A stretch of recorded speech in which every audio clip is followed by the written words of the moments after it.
ప్రశ్నలు మరియు సమాధానాలు questions and answers. 1. Chhatrapati Shivaji Maharaj యొక్క ఆధ్యాత్మిక గురువు ఎవరు? జవాబు: సమర్థ రామదాస్. వివరణ: సమర్థ రామదాస్ ఛత్రపతి శివాజీ మహారాజ్ యొక్క ఆధ్యాత్మిక గురువు మరియు తత్వవేత్త. ఆయన శివాజీకి ధర్మం, రాజనీతి మరియు దేశభక్తిలో మార్గదర్శకత్వం వహించారు. 2. భారత జాతీయ గీతం గురించిన తప్పు వాక్యాన్ని గుర్తించండి. జవాబు: సంగీతాన్ని ఠాగూర్ భీమ్సేన్ జోషితో కలిసి స్వరపరిచారు. వివరణ: భారత జాతీయ గీతం జనగణమనను రవీంద్రనాథ్ ఠాగూర్ రచించి స్వరపరిచారు. దీని సంగీతానికి భీమ్సేన్ జోషి సహకారం లేదు. ఇది మొదట తత్వబోధిని పత్రికలో ప్రచురితమైంది మరియు మార్నింగ్ సాంగ్ ఆఫ్ ఇండియాగా ఆంగ్లంలోకి అనువదించబడింది. భారత రాజ్యాంగ సభ జనవరి 24, 1950న దీనిని జాతీయ గీతంగా ఆమోదించింది. 3. క్రీడాకారులు మరియు క్రీడల సరైన జతను కనుగొనండి. జవాబు: Mirabai Chanu weightlifting, 2 Smriti Mandhana cricket, 3 Ankita Raina tennis, 4 Dronavalli Harika chess. వివరణ: మీరాబాయి చాను వెయిట్ లిఫ్టింగ్కు ప్రసిద్ధి. స్మృతి మంధాన క్రికెట్ క్రీడాకారిణి. అంకితా రైనా టెన్నిస్ క్రీడాకారిణి.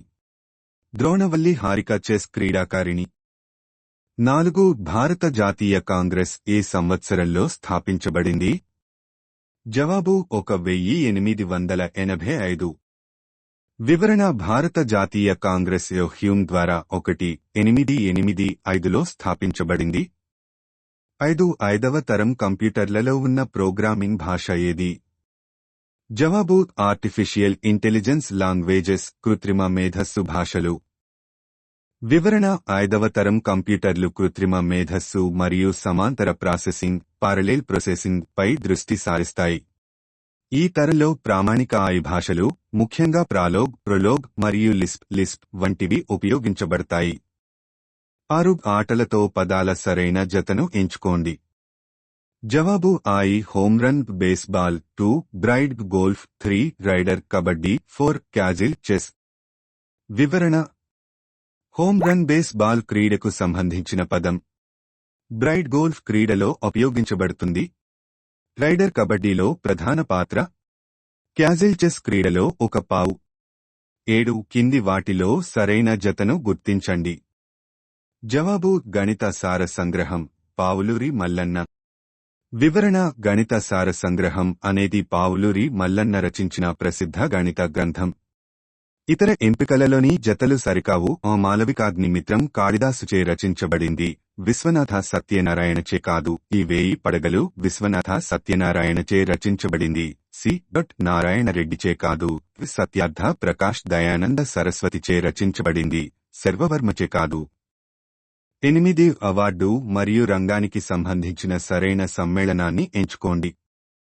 జవాబు: Shanti Swarup Bhatnagar science technology, 2 Raman Magsaysay social work, 3 Jnanpith సాహిత్యం, 4 గోల్డెన్ గ్లోబ్ సినిమా. వివరణ: శాంతి స్వరూప్ భట్నాగర్ అవార్డు సైన్స్ మరియు టెక్నాలజీ రంగంలో ఇస్తారు. రామన్ మాగ్సేసే అవార్డు సామాజిక సేవకు ఇస్తారు. జ్ఞానపీఠ్ అవార్డు సాహిత్య రంగంలో ఇస్తారు.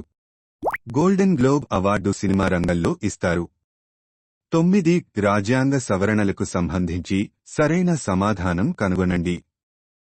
జవాబు: 58వ సవరణ హిందీ అధికారిక భాషగా, 2 73వ సవరణ పంచాయతీ సంస్థల స్థాపన, 3 84వ సవరణ జార్ఖండ్ ఏర్పాటు, 4 86వ సవరణ 6 నుంచి 14 వరకు సంవత్సరాల పిల్లలకు ఉచిత మరియు నిర్బంధ విద్య. వివరణ: 58వ సవరణ రాజ్యాంగానికి హిందీ అధికారిక భాషగా చేర్చింది. 73వ సవరణ పంచాయతీ రాజ్ సంస్థలకు రాజ్యాంగబద్ధతను కల్పించింది. 84వ సవరణ 2000లో జార్ఖండ్ రాష్ట్ర ఏర్పాటుకు దారితీసింది. 86వ సవరణ 6 నుంచి 14 వరకు సంవత్సరాల పిల్లలకు ఉచిత మరియు నిర్బంధ విద్యను ప్రాథమిక హక్కుగా చేసింది. 10. సరైన జతను ఎంచుకోండి. జవాబు: కాల్షియం హైడ్రాక్సైడ్ తడి సున్నం, 2 సోడియం క్లోరైడ్ సాధారణ ఉప్పు, 3 carbon monoxide water gas, 4 nitrous oxide నవ్వు గ్యాస్. వివరణ కాల్షియం హైడ్రాక్సైడ్ సాధారణంగా తడి సున్నం స్లెగ్లాయిమ్ గా పిలువబడుతుంది. సోడియం క్లోరైడ్ అనేది సాధారణ ఉప్పు యొక్క రసాయన నామం. కార్బన్ మోనాక్సైడ్ వాటర్ గ్యాస్లో ఒక భాగం. నైట్రస్ ఆక్సైడ్ నవ్వు గ్యాస్ లాఫింగ్ గ్యాస్ గా ప్రసిద్ధి